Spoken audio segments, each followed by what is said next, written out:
Primeira carta de Paulo aos Coríntios, capítulo 10, do versículo 1 ao versículo 13. Ora, irmãos, não quero que ignoreis que nossos pais estiveram todos sob a nuvem, e todos passaram pelo mar, tendo sido todos batizados, assim na nuvem como no mar, com respeito a Moisés.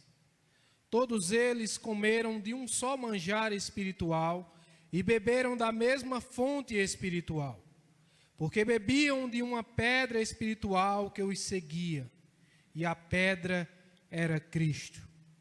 Entretanto, Deus não se agradou da maioria deles, razão porque ficaram prostrados no deserto. Ora, estas coisas se tornaram exemplos para nós, a fim de que não cobicemos as coisas más, como eles cobiçaram.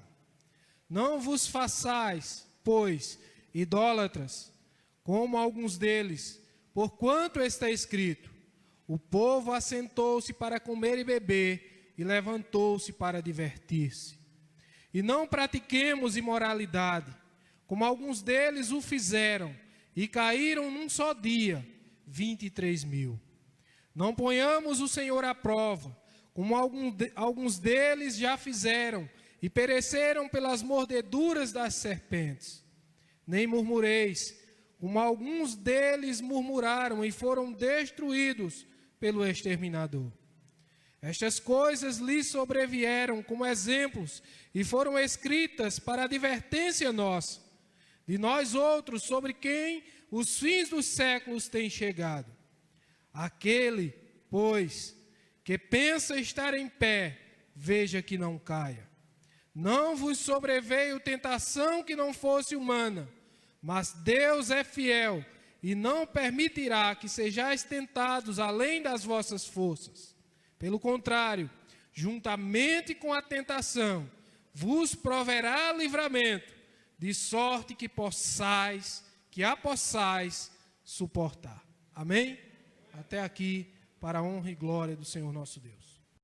Olha, Senhor, em oração estamos aqui, dizendo que não podemos nada se o Teu Espírito não trouxer a iluminação. Abre o meu entendimento, o entendimento da Tua igreja, para juntos aprendermos aquilo que é de importância para as nossas vidas. Fala, porque o Teu servo ouve, em nome de Jesus. Amém, amados? Meus amados, o texto que o irmão Jobson leu, nós vamos tomar como base na nossa homilia, da nossa pregação. Não vou dissecá-lo, não vou esmiuçá-lo, pois o tempo já não nos permite.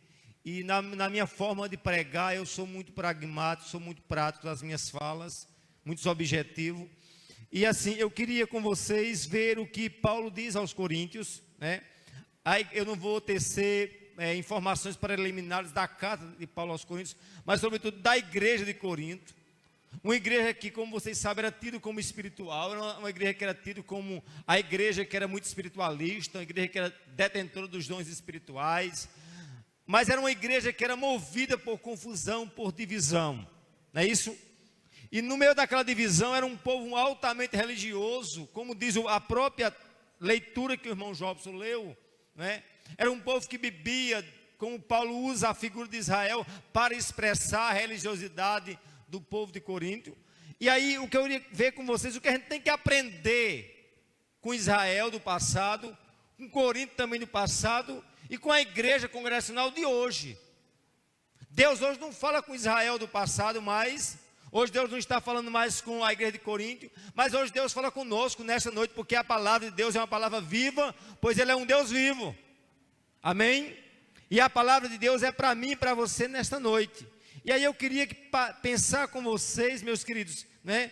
Uma igreja, como nós pregamos quinta-feira, falando sobre a eclesiologia, e dentro da eclesiologia abordamos a questão da disciplina. E Paulo foi bem enfático, onde mandou disciplinar aquele indivíduo que vivia em fornicação, em prostituição, com a própria madrasta, estava lá dentro, Jobs, tomando ceia, fazendo aquele blá blá blá todinho, né? E Paulo, de forma enfática, diz: olha, vocês punem e tirem esse indivíduo do vosso meio. E aí eu queria pensar com vocês como Deus trata, como Deus lida com a igreja no passado, e esse mesmo padrão de santidade é imprimido para nós hoje. E a gente acha que Deus foi simplesmente misericordioso com Israel, foi, mas nem por isso deixou de puni-lo nas suas problemáticas, ao de fato descumprir aquilo que Deus havia designado. E aí, meus queridos, eu queria nortear a minha fala com a frase, diga comigo, partida não implica necessariamente chegada. Partida não implica necessariamente chegada. E é isso que Paulo está dizendo aos Coríntios, e é isso que de fato essa palavra há de falar ao meio ao teu coração. Veja bem comigo, que eu queria ver com vocês que Paulo ele mostra para a igreja de Corinto, né, que Israel era no caso era a nação, a pupila dos olhos do Senhor, era realmente o tesouro do Senhor, tinha proteção, tinha alimentação, tinha provisão, tinha livramento no Mar Vermelho, tinha a nuvem, como é que diz, de dia, tinha a coluna à noite. Todos os milagres, e a gente pode dizer, não, Israel foi escolhido e foi salvo de ponta cabeça. Israel de fato galgou o ápice do que de fato era necessário galgar. Mas no fim da história não mostra isso. Por isso que, vamos supor, eu tenho como palavra primordial, nós pensarmos que a partida não vai implicar necessariamente na chegada. Muitos partem, mas nem todos o quê? Chegam. E aí você vai observar bem que proteção não significa aprovação. Vamos lá comigo? Proteção não significa salvação, aprovação. Veja bem, Deus pode proteger um povo se aquele povo ao ser aprovado por Deus. A gente acha que todo livramento na vida do crente significa que todo aquele que é livrado, que tem realmente a provisão, ele automaticamente terá salvação. Isso não é verdade. Vamos ao texto comigo, verso 1. Ora, irmãos, não quero que ignoreis, escute bem, eu quero que vocês não sejam que ignorantes, acerca de quê? Acerca dos vossos pais. Ele não está falando aqui de ímpio, ele não está falando de gentil, ele está falando da nação eleita, do povo escolhido, o povo oriundo, vamos supor da fé de Abraão, do patriarca Abraão, vindo de toda aquela estrutura que nós bem sabemos. Eles não ignoreis quanto aos nossos pais, todos estiveram sob a nuvem e todos passaram pelo mar. Atente bem, todos o que? Tiveram a proteção da nuvem. Tiveram de fato, daquilo que Deus tinha para trazer para eles, proteção. Livramento no mar. Mas esse mesmo livramento que Deus dá a Israel, ele requer de mim e de você uma tomada além meramente de termos provisão e livramento. E eu disse e reitero, nem toda provisão, nem toda proteção tipifica aprovação e, consequentemente, como é que eu posso dizer? Aprovação e salvação de Deus. Vamos tomar um texto secundário, meus queridos, em Neemias, capítulo de número 9. Acompanhe comigo, por favor. Neemias, capítulo 9, a partir do verso 12. Analise o que é que a palavra de Deus diz aqui, olha. Fundamentando o texto básico de Coríntios 10, 1 e 13, onde ele diz aqui, olha, o capítulo 9, o verso 12, acompanhe comigo. Guiaste-os de dia por uma coluna de nuvem, e de noite por uma coluna de fogo, para alumiar o caminho por onde havia de ir. Olha o que é que Deus está dizendo aqui, ó. Israel era guiado o quê? De dia por uma nuvem, à noite por uma coluna de fogo. Aí o mesmo texto aqui, Paulo está dizendo, olha, não ache que vocês por ter proteção, Coríntios, vocês acham que tem provisão, tem isso, tem aquilo, vocês podem aprontar. Lembre-se dessa verdade, os nossos pais tiveram debaixo da nuvem. E essa nuvem, como eu disse e reitero, é a proteção. Todo símbolo da nuvem mostra a glória de Deus. Quando o Senhor se revela lá para aqueles discípulos mais íntimos, a nuvem baixou e a glória do Senhor desceu. Quando o Senhor estava a consagrar, como é que diz, o templo de Salomão, na sua gloriosidade, a Bíblia diz que a nuvem do Senhor baixou e as pessoas não conseguiram ficar de pé, tamanha era a glória de Deus naquela nuvem. E essa nuvem simboliza a proteção, mas aí eu vou dizer a vocês, será se de fato a proteção vai ser igual à aprovação?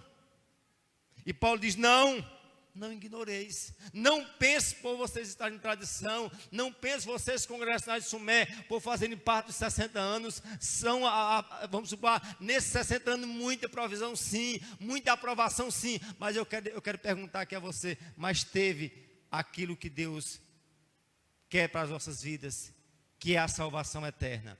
E aí, Paulo deixa bem claro, não ignoreis que os nossos pais todos o quê? Tiveram sob a nuvem, todos passaram pelo mar. E aí ele usa um termo em uma totalidade, todos os pais passaram pelo mar e tiveram a proteção o quê? Da nuvem. Mas aí eu volto a ser repetitivo, prolixo, proteção não significa aprovação. Repita comigo. Eu posso, diga eu, Zé Maria, você pode dizer Samuel, posso ser aprovado. Eu posso ser, na verdade, eu posso até ter proteção, mas posso não ter o quê? Aprovação. O povo de Israel tinha proteção de Deus, mas nem por isso significava que eles eram aprovados por Deus. Essa é a primeira lição que eu queria que a gente norteasse. Amém? A segunda verdade, tão importante quanto essa primeira: religiosidade sem santidade não tem validade. Vamos todos juntos? Religiosidade sem santidade não tem validade. Por quê? Porque se você observar, Paulo deixa bem claro também aqui no verso 2 e 4, olha, tendo sido todos batizados, assim na nuvem como no mar, com respeito a Moisés, todos comeram de uma só maná espiritual, beberam da mesma fonte espiritual, porque bebiam de uma pedra espiritual que os seguia, e essa pedra era Cristo. Olha a gravidade aqui. Olha a gravidade que Paulo diz, olha, vocês aí, que pensam que o fato de serem batizados, estão ceando, vocês acham que são bastante. É pesado, Alcides, o que ele está dizendo aqui à igreja de Corinto. E é pesado para mim e para você o que Deus está trabalhando conosco aqui. Onde ele diz, olha, vocês estão guardando os sacramentos, aquilo que nós entendemos como sacramento, batismo e ceia, que tipificava aqui a figura de Cristo, né? Na questão do batismo e da provisão, tanto do comer como do beber espiritual, que lá na frente tipificou justamente o símbolo da ceia que estamos a celebrar nesta noite. E aí Paulo dizia à igreja de Corinto, não basta ter religiosidade, não basta simplesmente você viverem a cumprir os sacramentos, a cumprir os mandamentos, a estética da religião, porque religiosidade sem santidade não tem validade. Passaram pelo mar todos, tiveram proteção, cumpriram os dogmas, cumpriram todos os requisitos religiosos, por isso, nem por isso pode-se dizer que eles estavam agradando a Deus. Ah, pastor, como é que o homem pode agradar a Deus? E aí eu já vou de antemão adiantar. Só se pode agradar a Deus reconhecendo a nossa insignificância. Ninguém por si só tem mérito para agradar a Deus. Eu ignoro as qualidades de crente que se acham dignos. Hoje eu estou com condição de tomar ceia, amanhã não estou. Ninguém nunca teve e nunca vai ter condição de tomar ceia por si só. Dá para se entender isso? O mérito é de Cristo. Agora eu na condição de indigno, digo, eu sou a cada instante inapropriado, não sou digno de sentar à mesa com o Senhor, de estar à orla, vamos supor, da beira da mesa do Senhor, de estar nessa tribuna, de estar celebrando, porque é graça, puramente graça e misericórdia de Deus. Só que o religioso, ele tenta, eu estou cumprindo, eu sou de uma tradição, eu sou filho de não sei de quem, eu tenho tal graduação. Isso não tem valor nenhum. Religiosidade, cumprimento dos, como é que diz, dos sacramentos, em nada, sem santidade, tem validade para a palavra de Deus. Só se tem validade quando eu reconheço a minha indignidade. Amém, amados? E aí Paulo deixa bem claro essa questão, que eles achavam que por serem batizados, por viverem os sacramentos, como eu disse, eles haveriam de viver uma vida de religiosidade, mas de promiscuidade do outro lado. E quantos crentes perderam a sensibilidade, Jobson? Quantos crentes acham que na cara de pau pode vir cear, mas na mesma sensibilidade que tem para cear, ele vai para se prostituir, para denegrir, e acha que não tem nada, não tem problema, porque eu estou na ceia, porque eu estou no culto, porque eu sou um bom dizimista, porque eu sou um pastor. É como Deus diz, esse hipócrita, fariseu. Porque eu, como eu estava dizendo aos irmãos, nós estávamos fazendo um culto ali, ao orar, o culto privado. Aqui é o culto público. E o culto público é muito fácil. Eu sempre digo, ser pastor de tribuna é muito fácil. Ser pastor realmente daqui do público é muito fácil. O difícil é ser crente, é ser pastor, é viver uma vida de santidade fora dos portais da igreja, no dia a dia, nas madrugadas, na labuta da caminhada, da vida por si só. Amém, amados? E aí, isso deve mexer conosco. Ah, pastor, essa palavra não está tocando comigo, pois tem uma coisa, está meio difícil. Essa palavra não é para mim. Ah, pois já vi que tua sensibilidade está terrível. Se Deus não está falando contigo, já vi que a sua situação está precária. Agora, se você está dizendo, eu sou esse miserável, eu sou esse ser indigno, eu sou esse ser que não mereço estar aqui, eu sou esse ser que verdadeiramente Cristo morreu por mim, mesmo eu sem merecimento. Eu vou tomar a ceia porque Cristo de fato na cruz Ele pagou o preço por mim. Essa é a sensibilidade e de fato é a tomada de decisão que o crente deve ter. E aí eu digo, religiosidade, diga comigo, religiosidade sem santidade não tem validade. Vamos ver o próprio texto também lá de, como é que diz, de Neemias capítulo 9. Volta ao texto, capítulo 9, verso 15. Olha o que é que também o Senhor deixa bem claro, que havia provisão, além da proteção, havia provisão para o povo de Israel. O capítulo 15, olha o que ele diz, olha, pão dos céus lhe destes, na sua fome, água na rocha, lhes fizesse brotar na sua sede, e lhes dissesse que entrasse para possuírem a terra que com mão levantada jurastes dar.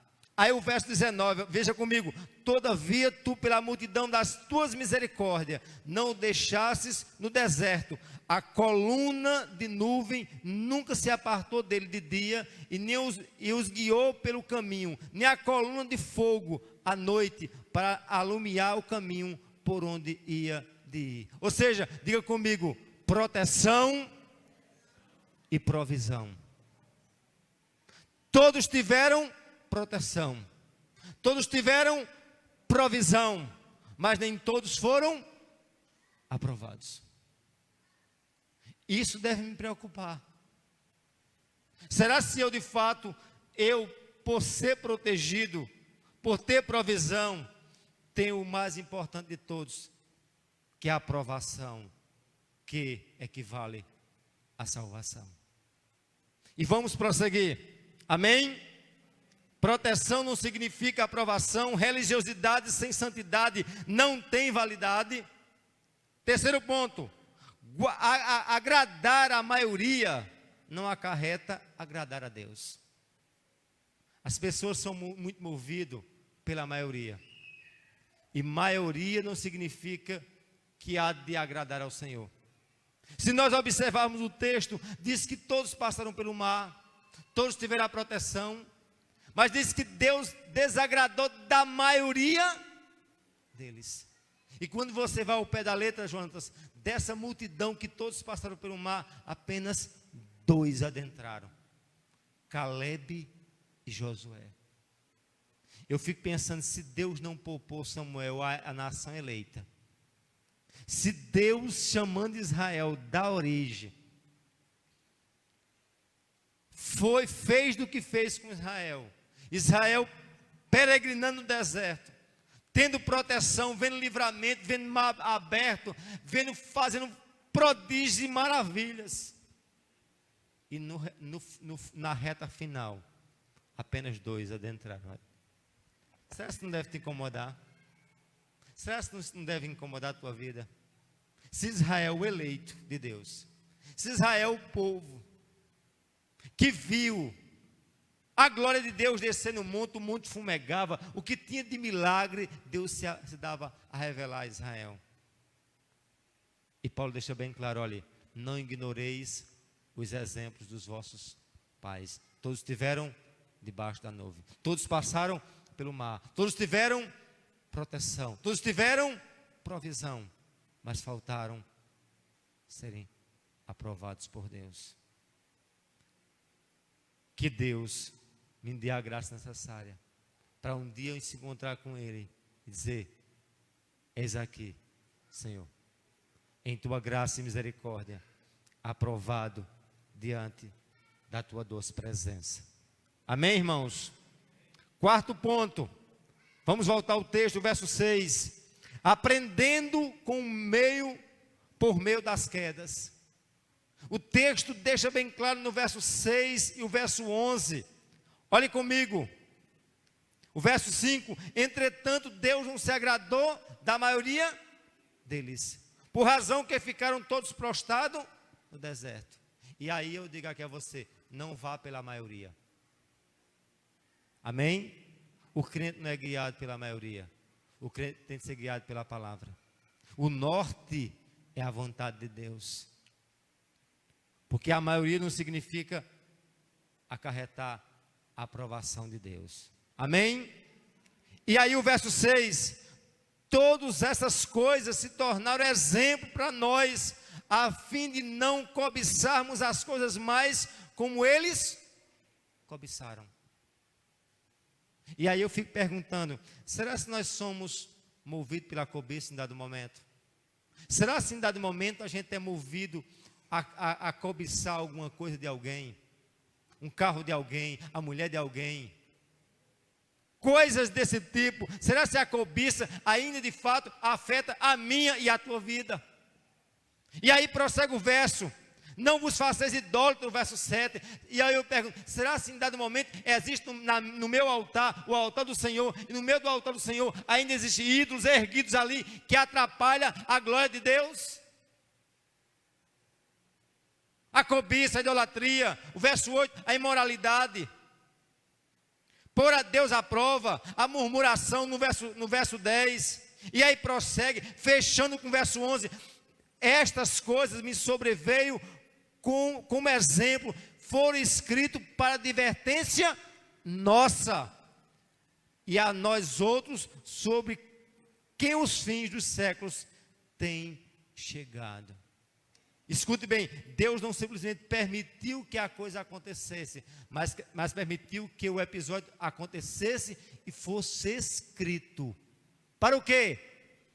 Para nossa advertência, para o nosso exemplo.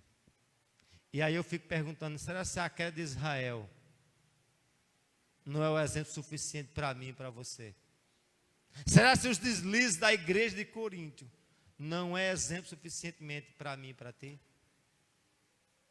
E aí eu queria fechar com uma frase emblemática do estadista alemão, o Otto Bismarck, que diz, olha o que é que ele diz, interessante.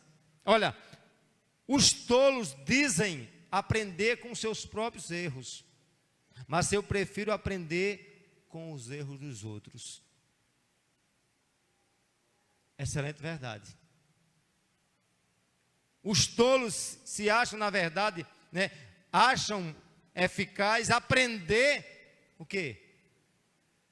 Com os próprios erros. Mas ele diz, eu prefiro o quê? Aprender com os erros alheios.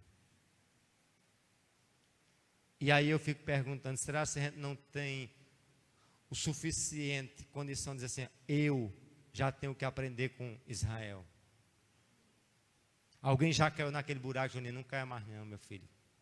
Alguém já passou por aquele abismo? Não vá mais não, só porque já caiu.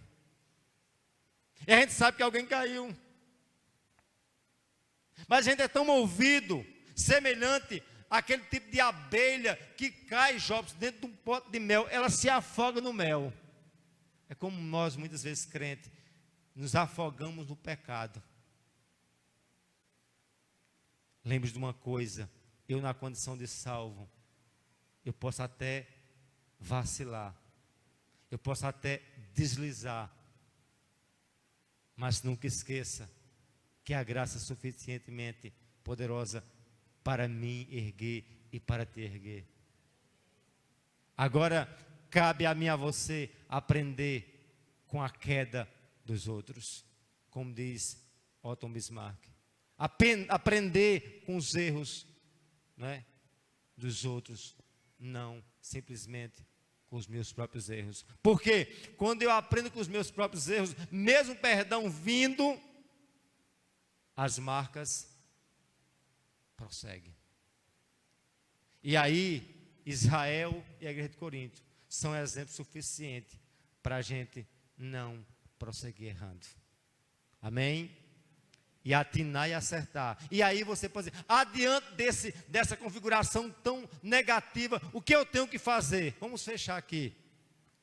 Último ponto. O que nos mantém de pé é a graça divina. Analise o texto no verso 12. Aquele, pois, pensa estar de pé, veja que não caia. Não é aquele que está de pé, nem aquele que tem a condição e acha ele que é tido como detentor da verdade.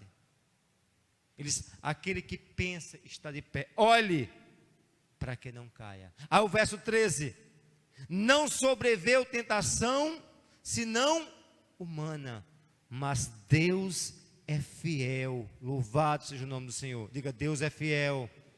Sabe por que Deus vai manter eu e você de pé? Não é porque você é forte, não é porque você é valente, não é porque você é guerreiro, não é porque você é bonito, porque Ele é fiel. Ele é fiel, mas Deus é fiel, não permitirá que sejamos tentados além das nossas forças. Pelo contrário, juntamente com a tentação, nos dará o livramento, de sorte que possais suportar. Se a gente ficasse só na primeira parte desses versos que Jobson leu, todos passaram, todos tiveram proteção, todos tiveram provação, mas não tiveram aprovação, e o Senhor não, de fato não se agradou da maioria deles, mas aqui ele encerra dizendo, sabe de uma coisa, não pense que você está de pé. Se você está onde estiver, é a graça de Deus que tem te sustentado. Porque Deus é fiel. Porque Deus é fiel. Porque Deus... Fiel para quê, meu irmão?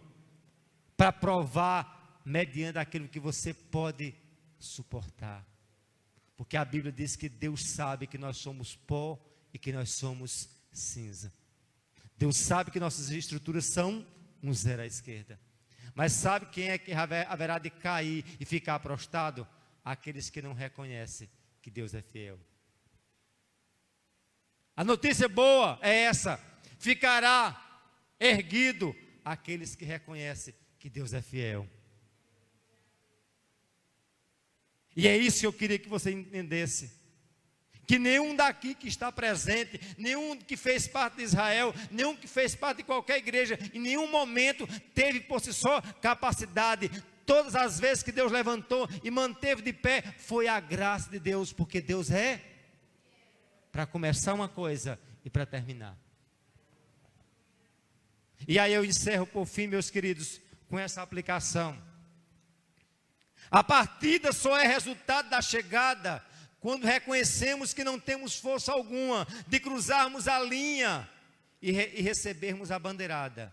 Não a nós, Senhor, mas unicamente a Ti a glória. Dá para se entender isso? Vamos juntos?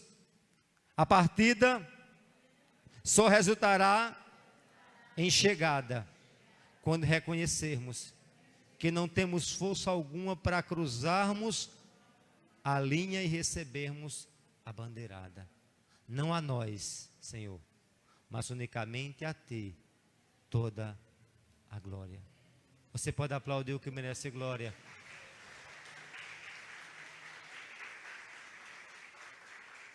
Você quer estar de pé? Sim ou não? Nunca esqueça disso. Você não tem força por si só para estar de pé. Não é você que se sustenta. É o braço do Todo-Poderoso que é fiel para provar mediante a tua capacidade. E que capacidade você tem? Nenhuma. Capacidade zero. Mas a Ele seja a glória. A Ele seja o louvor. A Ele seja toda a honraria.